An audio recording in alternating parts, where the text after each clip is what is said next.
Bonjour tout le monde et bonjour Simba. T'es toujours vivant, toi? Dommage. Tu es exaspérant. Bien, si tu es venu sur YouTube pour passer un bon moment ou espérer tomber sur une vidéo drôle et délirante, eh ben tu es sur la bonne chaîne YouTube. Car aujourd'hui nous allons parler d'un sujet tordant, à mourir de rire, avec une belle chute à la fin.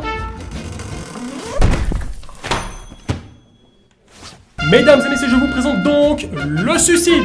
Bien, avant de commencer la vidéo, j'aimerais remercier Malatavi, qui est une unité de crise rattachée aux hôpitaux universitaires de Genève et qui aide les jeunes en difficulté. Et qui, grâce à eux, j'ai eu la chance de pouvoir interviewer une psychologue et une jeune avec un passé compliqué, que vous allez découvrir au cours de la vidéo. Et justement, si vous avez des idées noires, des envies de suicide ou plein de choses pas très sympas qui cogitent dans vos têtes, le numéro de Malatavi est dans la description de la vidéo. Et ils sont joignables à n'importe quelle heure pour discuter. Donc, n'hésitez pas. Non seulement ils font preuve de professionnalisme, mais en plus de ça, c'est vraiment des personnes avec des valeurs humaines. Ils sont vraiment à l'écoute de tous et voilà. Et je ne veux aucun commentaire blessant, insultant ou offensant, sous peine d'être directement banni de ma chaîne YouTube. Oui, exceptionnellement pour cette vidéo, ce sera la dictature. Bien, alors le suicide c'est un sujet tellement sérieux et à la fois tellement pris à la légère par les personnes qui ne se sentent pas concernées ou directement touchées. D'où cette fameuse phrase: j'en ai marre de ma vie, je vais mettre fin à mes jours. Oh, si tu le dis c'est que tu vas pas le faire. Je suis sérieux. Mais oui, c'est ça. T'as même pas les couilles de le faire. Regarde, tu parles, mais tu fais rien. T'es un lâche, un nul, une petite merde. Vas-y, je parie 50 balles, tu vas rien faire. Ah, vas-y, tu sais quoi? 1000 balles. 1000 balles que tu vas rien faire. Si tu le dis, c'est que tu vas pas le faire. Oh, combien de fois cette punchline d'inconscient a été utilisée dans ce genre de situation. Bon, en même temps, quand on se sent pas concerné ou qu'on ressent pas le mal-être de la personne qui te dit ça, ben il est facile de répondre de cette façon. Non, parce que dans une autre situation, eh ben ce serait peut-être différent. Mais bon, en l'air bouffon, donne tes thunes, je te bute. Ça, si tu le dis, c'est que tu vas pas le faire. C'était les aventures de Jean-Michel l'inconscient. Jean-Michel l'inconscient. Ce serait quand même con d'agir de cette manière dans une telle situation, n'est-ce pas? Et ben dites-vous que c'est tout aussi con d'agir de cette façon avec une personne qui vous parle de mettre fin à ses jours. Oui, car une personne qui te parle de suicide, elle le décide pas subitement du jour au lendemain. Il y a eu des étapes avant d'en arriver là. Je veux dire, tu vas pas penser au suicide comme ça sur un coup de tête. Excuse-moi frérot, t'aurais pas un peu de sucre pour mon café? Non, désolé frérot, j'ai plus de sucre. J'ai tellement pas de chance. Il serait temps de mettre fin à mes souffrances. Ma vie c'est de la merde. Non, plus sérieusement, vous n'imaginez pas le courage et la force que ça implique de parler de ce genre de choses à quelqu'un, que ce soit un ami, un membre de la famille ou même un psychologue. Quand tu franchis ce cap, c'est qu'en général c'est le seul truc qui te reste pour espérer te sortir de cette galère. C'est un peu ton seul espoir. Donc si quelqu'un vous parle de ses idées noires, de ses peines ou de ses envies suicidaires, prenez-le en considération. Car il n'y a rien de pire pour une personne qui se confie de ne pas se sentir écoutée. Ça peut être même très mortel. Et d'ailleurs, savez-vous que la Suisse, malgré les clichés qu'on a sur ce beau pays, elle fait quand même partie des top 5 des pays où il y a le plus de suicides. D'ailleurs, savez-vous quel est le jeu préféré des Suisses? Non, c'est quoi? Le pendu. Ah. Ok. Non mais sérieusement, vu qu'on est en plein dans le sujet, parlons 2 secondes du pendu. Pour ceux qui ne connaissent pas le pendu, c'est un jeu qui consiste à deviner un mot en trouvant les lettres qui le composent. Et plus on se trompe, plus le mec qui est au tableau dessine le pendu, jusqu'à ce que ça soit fini, ce qui fait que t'as perdu. Alors sérieusement, y a rien qui vous choque. Surtout que la première fois que j'ai joué à ce jeu, c'était à l'école. J'avais entre 8 et 12 ans.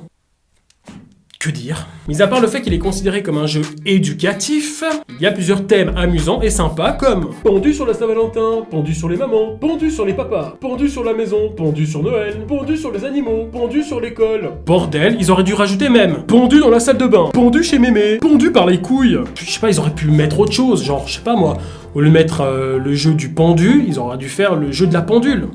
Voilà, quelques lettres près, ça se ressemble, mais c'est pas la même chose. Il y en a un qui t'indique l'heure et l'autre, c'était ton heure. Ouais. Bref, on va passer à la partie la plus intéressante de la vidéo, c'est-à-dire les interviews. On va commencer par la psychologue et ensuite par la jeune qui a vécu une lourde dépression. C'est parti! Donc je suis psychologue à Malatavi et puis du côté de la prévention. Donc ça veut dire qu'on a une ligne ado, 24h sur 24. Nous en tant que psychologue, on répond la journée, les jours ouvrables de 8h à 18h. Pour tout jeune avec un mal-être qui peut avoir des idées noires, aussi son entourage. Et puis quand on peut, on leur propose de venir et puis on les reçoit ici en entretien. Si on parle vraiment de la dépression, la tranche d'âge c'est plutôt jeune âge adulte, enfin début de l'âge adulte. Et puis nous à Malatavi, donc comme je disais avant, on reçoit entre 12 et 25 ans et majoritairement on a des jeunes d'environ 16 ans. Plutôt l'entourage proche quand même, donc amis, famille. Moi j'ai l'impression de voir une différence par rapport aux amis. Je pense que le jeune il va plus raconter dans les détails ce qui lui arrive. Tandis que la famille, c'est un peu les premiers à voir, donc je pense qu'ils sont souvent au courant qu'il y a un mal-être. Mais ça va être plus compliqué pour le jeune d'expliquer vraiment de quoi il en ressort.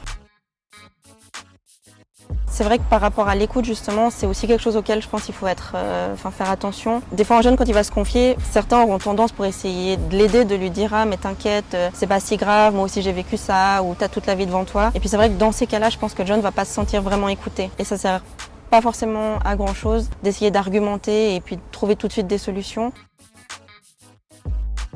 Je pense que du fait quand même de toutes les structures qui se développent, du fait qu'on fait des efforts pour la prévention, pour qu'on en parle plus, pour que ça soit moins tabou, on en voit plus, je pense. Après, ça ne veut pas forcément dire qu'il y a beaucoup plus de souffrance qu'avant. Je crois qu'il y a plus quand même de symptômes de dépression, d'anxiété chez les ados ces 30 dernières années. Et je pense aussi que les problèmes changent en fait. Il y a les réseaux sociaux, il y a des choses qui évoluent. Donc c'est vrai qu'il y a d'autres problématiques qui n'existaient pas avant, qui peuvent peut-être changer le type de problème et puis changer un peu aussi les causes de la souffrance actuellement. Alors en partie oui, les réseaux sociaux ça peut compliquer les choses, ça peut être à son insu, il peut y avoir une grande diffusion rapidement, des photos qui vont être vues par un nombre vertigineux de gens. Et puis avant on parlait de harcèlement par exemple scolaire, le jeune quand il rentrait à la maison, finalement il était à l'abri des moqueries, des insultes, alors c'est pas qu'il se sentait mieux, mais en tout cas il était chez lui et il y avait comme ça une barrière un peu où il était protégé, tandis que maintenant avec le smartphone, les réseaux sociaux ça s'arrête jamais. Dans les facteurs de risque importants, il y a le fait pour un jeune d'avoir déjà fait une tentative de suicide. Il peut y avoir le décès ou le suicide d'un proche. Après, tout ce qui touche aux ruptures amoureuses, aux difficultés dans une amitié par exemple, les relations compliquées dans la famille. Dans les choses un peu peut-être nouvelles, il y a toutes les problématiques maintenant LGBT, les jeunes migrants aussi qui arrivent ici. Il y a peut-être quelque chose quand même de la société. On parlait d'abattre certains tabous. J'ai l'impression que quand même il y a ce côté du garçon, jeune homme, peut-être qu'il doit un peu se débrouiller seul et puis qu'il y a plus de peine à aller parler des sentiments, des choses qui sont plus compliquées et que peut-être c'est plus accepté pour une fille. Et après les garçons, je pense qu'ils sont aussi le côté plus impulsif et puis qu'ils vont utiliser des moyens plus létaux. Pour résumer, la dépression est un sujet encore incompris et difficile à expliquer pour ceux qui le ressentent et à comprendre pour ceux qui n'ont jamais vécu ce mal-être. Il y a plusieurs facteurs qui peuvent mener à une dépression comme les problèmes de famille, le harcèlement, les réseaux sociaux, l'accumulation de plein de choses, un travail trop stressant, bref, tout ce qui est excessivement mauvais peut mener à un mal-être profond. Du coup, il est important d'en parler à des gens de confiance, famille ou amis proches. Et si vous n'avez personne avec qui vous pouvez discuter de vos problèmes, il y a toujours la solution avec des professionnels qui restent à disposition comme Malatavi. À ne pas confondre avec Maladavi. Désolé pour cette blague nulle. Bien, passons à l'interview de cette jeune femme qui a accepté de témoigner sur ce sujet. C'est parti. C'est que j'ai perdu quelqu'un de proche par suicide et ça a été très compliqué. Et c'est toujours très compliqué. Oui, alors au début, je me souviens que j'ai très vite voulu rester seule en fait. Ne plus voir personne, ni les amis, ni la famille. Vraiment rester dans ma bulle. Et il y a eu d'autres choses qui sont arrivées, comme des problèmes de sommeil. On peut avoir un sentiment de culpabilité très accentué. Et c'est ce que j'ai eu en fait, parce que je me suis sentie très responsable de ce qui s'est passé. Ce que j'ai fait, c'est que je m'interdisais de passer du bon temps, de profiter de la vie, de m'amuser. Alors oui, malheureusement, il y a eu une tentative de suicide. J'ai une petite sœur, donc souvent je pense à elle et c'est vrai que je me dis que j'aimerais quand même bien la voir grandir. Donc voilà. Pour résumer, la dépression peut toucher tout le monde. Tu peux être le mec le plus fort du monde, avec une grande maison, une piscine, un bateau, être en bonne santé physique, mais le jour où la dépression vient toquer à ta porte, alors plus rien ne peut te rendre heureux. C'est comme si un mur s'était interposé entre toi et le reste du monde. C'est un sentiment de solitude profond, même si tu es entouré de ta famille ou de tes amis. Tu te sens seul. C'est un sentiment que même pour ceux qui le vivent, ils ne peuvent pas vraiment expliquer pourquoi ils ressentent un tel mal-être. J'ai moi-même vécu cette dépression. Ce vide qui m'empêchait d'être heureux, de vouloir vivre ou tout simplement apprécier les choses simples de la vie. Je me sentais égoïste d'être comme ça. J'arrêtais pas de me dire, mais pourquoi ? Pourquoi je suis comme ça alors que j'ai tout ? Certains n'ont même pas la moitié de ce que j'ai et moi je m'apitoie sur ma petite personne, mes petits problèmes. Mais c'est comme ça. Pour avancer, il faut accepter. Car en acceptant, on peut tout surmonter. On a aussi des personnes qui sont là pour nous écouter, nous conseiller, nous guider.